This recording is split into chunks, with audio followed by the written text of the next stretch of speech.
Minhas irmãs, meus irmãos, com muita alegria eu volto a essa casa para conversarmos. Lembrando que o maior beneficiário da conversa sou eu. Temos a satisfação de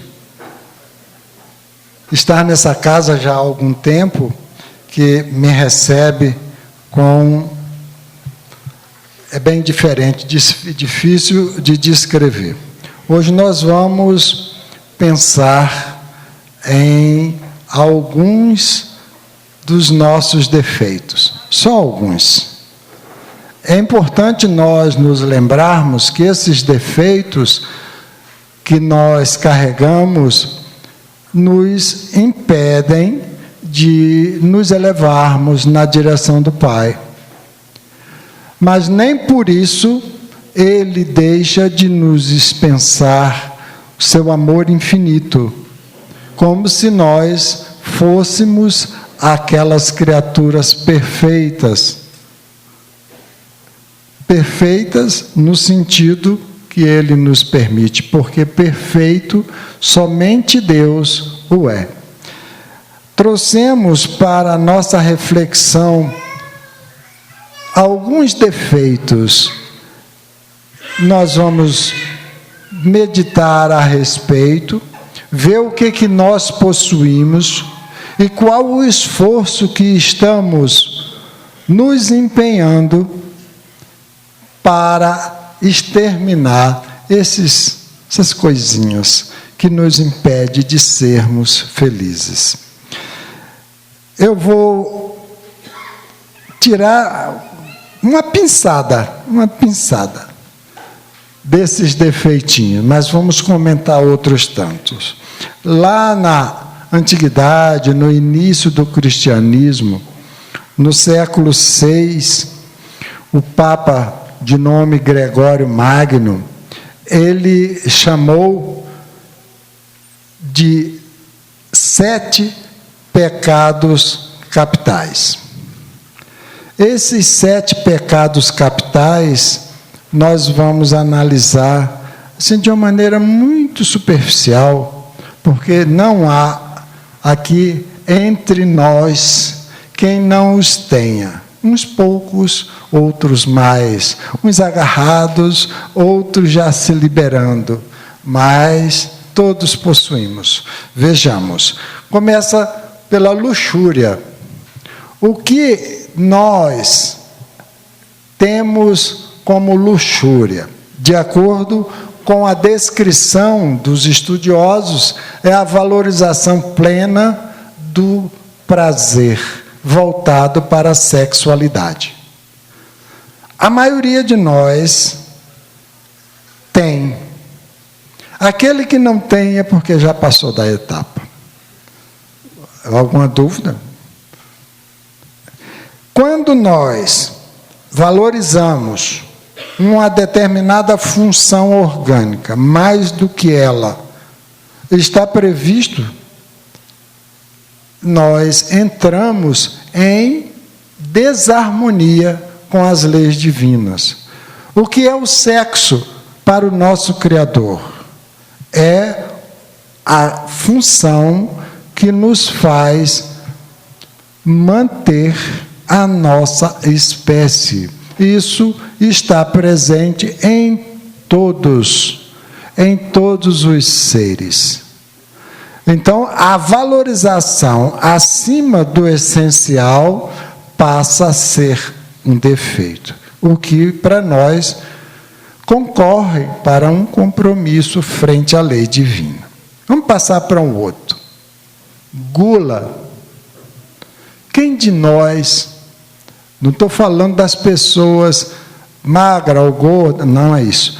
Quem de nós não possui a gula? Já pensou tirar o chocolate do Félix? Já pensou tirar o doce de coco de fulano? E por aí afora. Então, quando nós nos envolvemos de forma desequilibrada com a alimentação, com algum alimento em especial, nós estamos com o compromisso da gula.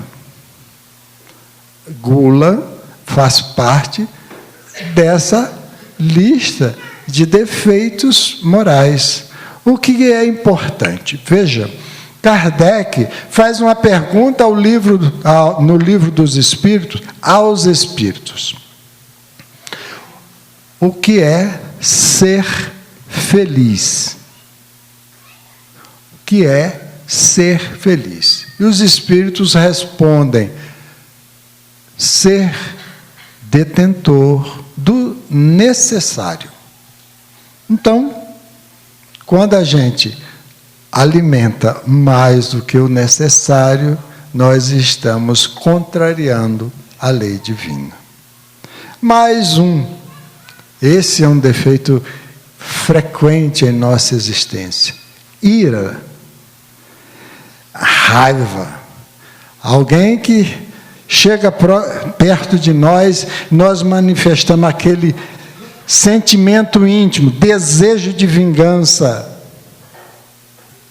Enquanto Jesus diz: perdoa, para ser perdoado pelo vosso Pai Celestial.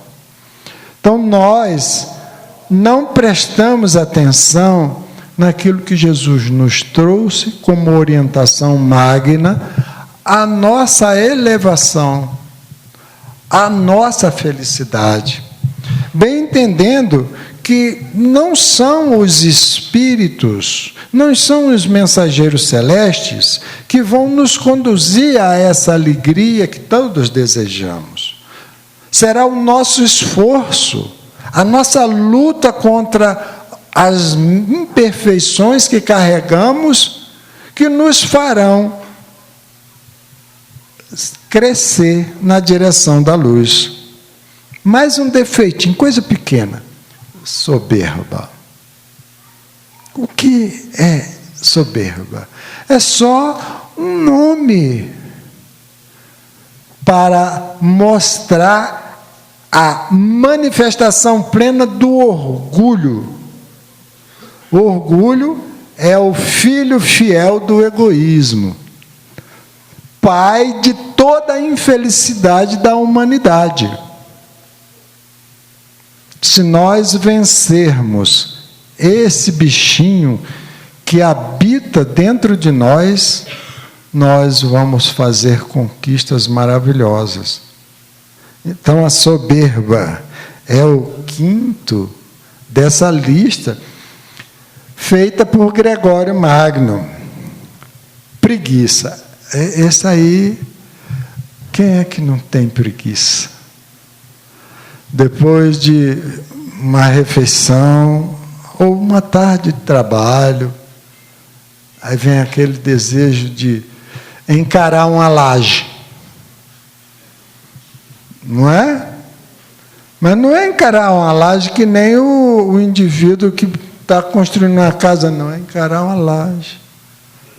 Ou então carregar uma cama nas costas. Fica do mesmo tamanho. Aí vai. É a negligência, é a falta de vontade de vencer através do trabalho, de atividades importantes. Nós nos entregamos isso com tanta frequência. Eu não sou um cara preguiçoso. Não, você não é. Coitadinho, a preguiça fica longe de você. Tem pena de você. E a avareza. A avareza, esse sentimento, desejo impulsivo de conquistar valores, dinheiros, bens e tudo mais.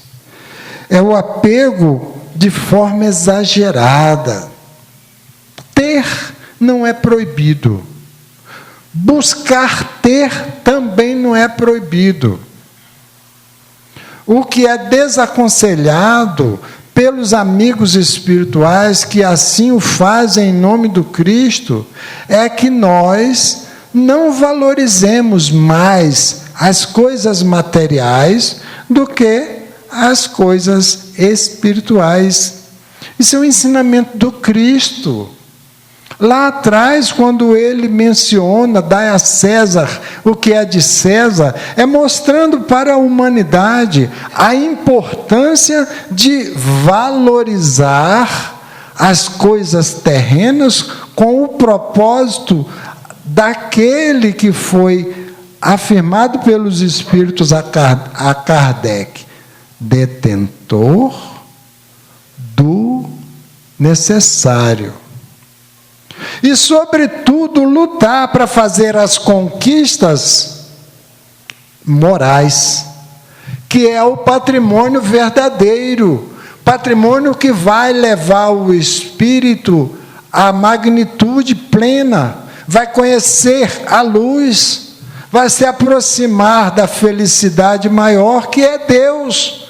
Nós somos essências divinas para lutarmos contra as imperfeições que ainda nós carregamos no nosso íntimo. O maior inimigo do homem está dentro dele, são as suas imperfeições. Desde os tempos primitivos, o homem busca valores. Começou lá, a caverna, a sua construçãozinha no alto de uma árvore, uma choça para proteger sua família. Mas o essencial, ele não ficava satisfeito e queria mais e cada vez mais. E exatamente essa luta pelos haveres, que foi dado o nome de avareza, que traz ao homem felicidade tão grandiosa. Quando nós deixamos o corpo físico, o que nós levamos para a realidade espiritual são as nossas obras. Se essas obras são coerentes com as leis divinas, isso é motivo de alegria para nós na realidade da vida, que é o mundo espiritual. Se não, as nossas ações são dessa natureza, contrariando as leis divinas, nós vamos levar sentimentos dolorosos para nós, e só nós vamos sofrer. E todos aqueles que estão sob o nosso relacionamento. E o que o nosso Pai Celestial, por tanto nos amar, nos dá a condição de voltar para refazer aquilo onde nós erramos. O que a doutrina dos Espíritos chama de reencarnação. Reencarnação é uma bênção do Pai com o propósito de nos favorecer a melhora.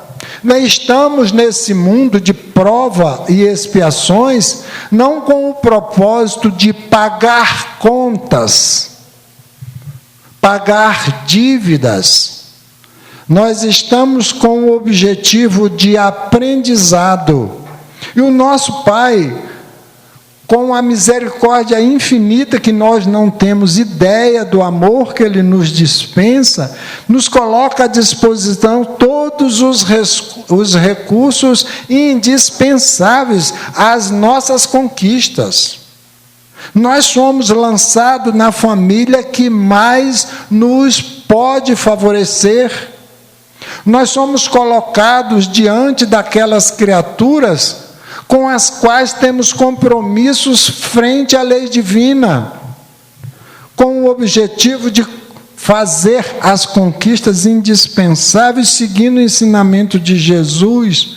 Concilia-te com aquele que te é antipático, enquanto estás com ele a caminho. O propósito é nós nos favorecermos uns aos outros. Isso é lei divina. É a interação entre a criação que nos vai fazer nos elevar. O que nos torna infeliz diante desse defeitinho, chamado avareza. Imagine, poderia alguém, nos dias atuais, viver sem dinheiro? Nós poderíamos dizer, não, se ele estiver num local onde ele conquiste a alimentação, onde ele se abrigue, ali é dinheiro, é valor. Mas eu estou falando no din-din. Não conseguimos sobreviver sem ele, mas ele não é a peça-chave. Ele é um dos fatores que nos favorece a elevação. Dinheiro não compra várias coisas, mas contribui. Dinheiro não compra saúde, mas financia as pesquisas contra as enfermidades.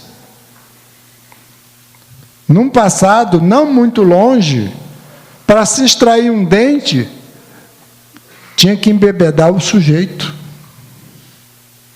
As pesquisas, os cientistas se debruçando sobre os estudos, conseguiram a anestesia. Hoje se faz cirurgia de porte que você não imagina a profundidade dessas cirurgias. Tomado por quê? Pela anestesia. Como se consegue anestesia? Com dinheiro. Tem outros fatores que o homem não consegue com dinheiro. O homem não consegue comprar a paz, porque não se vende paz. A paz é construída de dentro para fora. E lá só se nós engolirmos moeda. Aí depois tem que pagar para fazer uma cirurgia e tirar as moedas engolidas. É importante nós lembrarmos, esse defeitinho, a avareza, ele leva a uma infelicidade terrível. Imagine uma família ampla em valores. O chefe de família desencarna. Aí vem uma guerra jurídica para saber quem fica com o quê. Quanta infelicidade, irmão brigando contra irmão por causa de bens. Mas não se despreza. Imagine uma empresa de grande porte, quantas famílias aquela empresa ajuda a socorrer pelo emprego que oferece. Importante lembrar cada coisa com o seu valor específico. Lembrando que o empregador e o patrão são parceiros diante de um fato qualquer.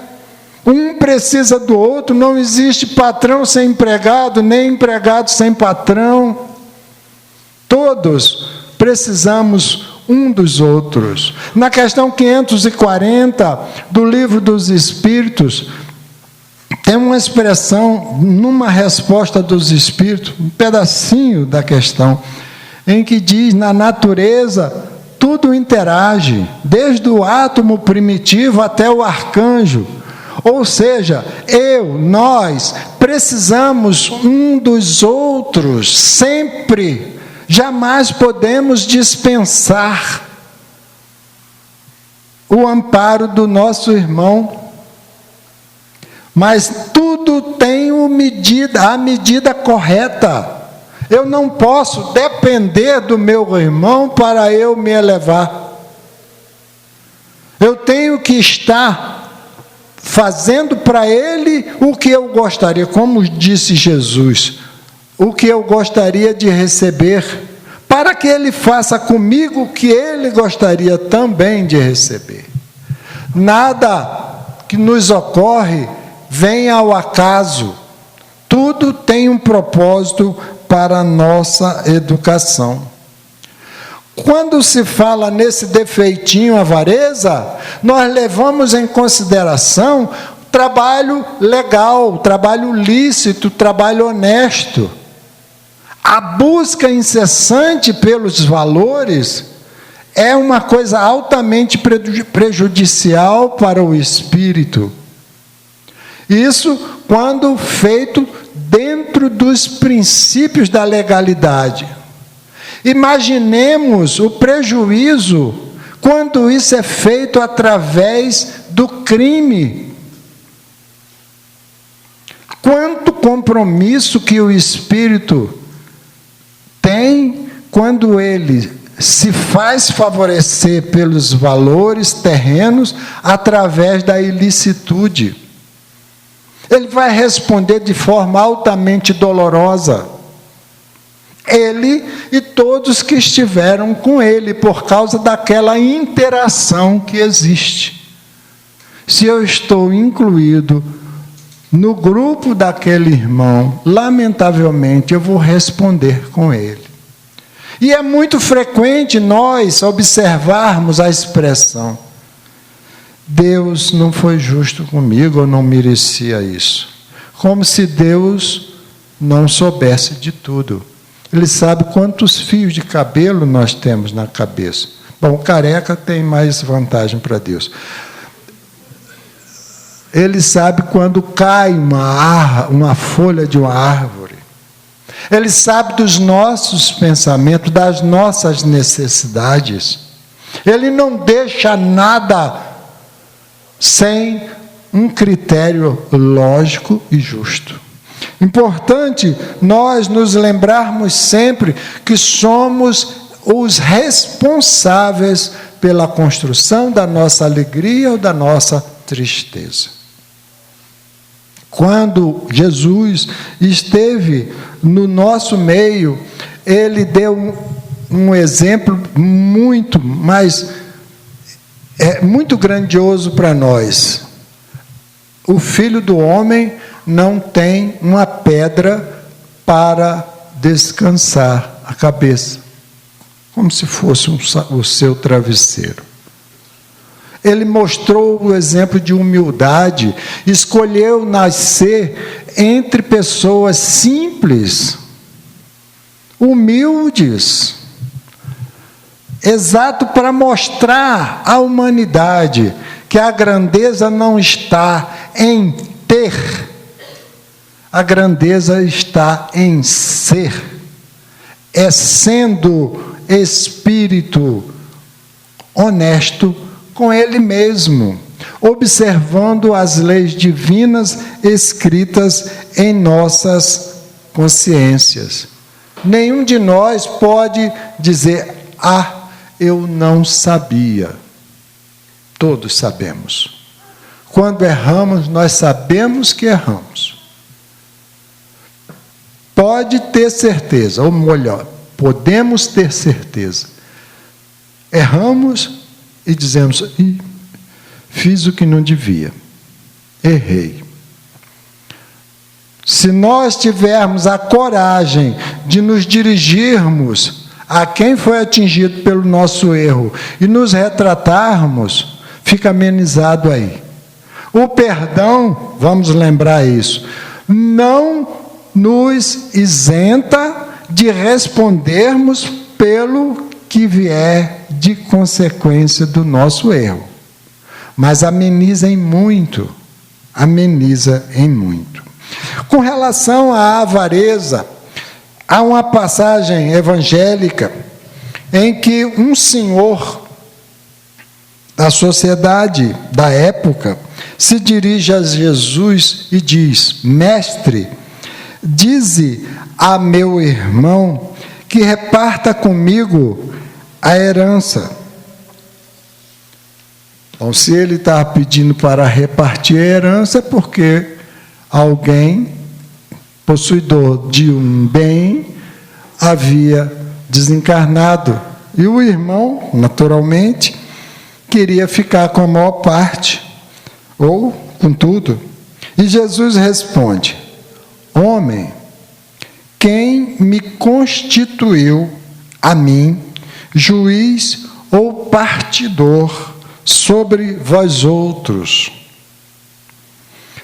quando ele diz isso: guardai-vos e acautelai-vos de toda avareza, porque a vida de cada um não consiste na abundância das coisas que possui, sobre o que lhe propôs uma parábola, dizendo: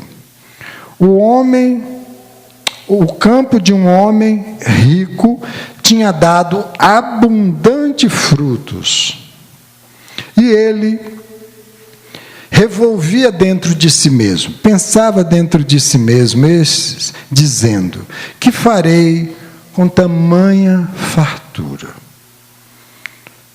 Como vou recolher meus frutos? E disse: farei isto, derrubarei meus celeiros e construirei maiores, e neles recolherei todas as minhas colheitas e meus bens. E direi à minha alma, tu tens muitos bens em depósito para largos anos. Descansa, come, bebe e regala-te.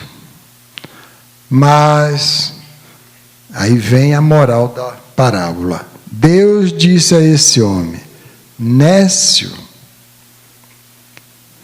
esta noite te virão demandar tua alma, e as coisas que tu ajustaste, para quem serão? Assim é o que entesoura para si e não é rico para Deus. Diante desta parábola, nós vamos lembrar aquele fato que nós mencionamos. Indivíduo muito rico, detentor de muitos valores, desencarna, aí vem as lutas, os processos, a demanda em cima dos bens, e toda a família entra em desarmonia, porque o senso, o desejo, a avareza, a condição de querer tomar um pouco mais, leva à insegurança de todo o grupo familiar. Isso foi dito por Lucas no capítulo 12, versículo 13 a 21. Imagine quanto tinha de cuidado o nosso mestre em nos orientar para as coisas santas, para as coisas nobres. Quanta importância ele deu para nos orientar na direção do Pai.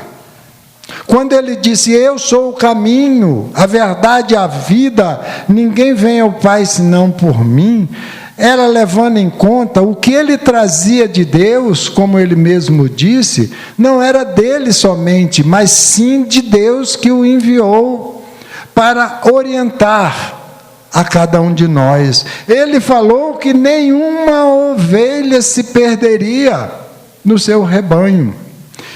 Deixou claro que jamais nos deixaria órfãos. E nós não prestamos atenção. 2000 anos passados da sua visita entre nós. Várias considerações nós encontramos a respeito da avareza. E decorrente dessa avareza, nós vemos um tanto de procedimento na sociedade que nos entristece, que nos deixa em dificuldade, que nos faz sofrer por conta dessa avareza. Eu vou citar algumas, mas nós sabemos que tem muitas outras. Tabagismo. Opa, o que tem tabagismo com avareza? Se nós formos na raiz, nós vamos entender que alguém que queria ganhar dinheiro incentivou alguém a fumar. Que leva ao aparecimento de um sem número de enfermidades e agrava outras tantas. Alcoolismo, que conduz a prejuízos sociais de uma grandeza tremenda, iniciando pela família. Desrespeitos aos recursos da natureza, levado pela busca de valores, matas sendo destruídas para ganhar din-din. Injustiça social, o indivíduo buscar os valores materiais e não ter o cuidado de aplicar de tal forma que possa atender necessidades de pessoas. Injustiça social, riqueza excessiva levando a condição social desprezível para a humanidade. Deus não quer o sofrimento do errado. Ele quer que nós reconheçamos o erro e nos corrigimos. É isso que Ele quer para nós. Bom, o nosso tempo já está findo. Eu vou só fazer uma citação de Emmanuel, do livro Vinha de Luz, capítulo 52. A vida do homem não consiste na abundância daquilo que ele possui, mas na abundância de benefícios que ele esparge e semeia, atendendo aos desígnios do Supremo Senhor. Muita paz a todos, que Jesus envolva cada um de nós e possamos meditar nas informações que os amigos espirituais nos favorecem. Obrigado por tudo.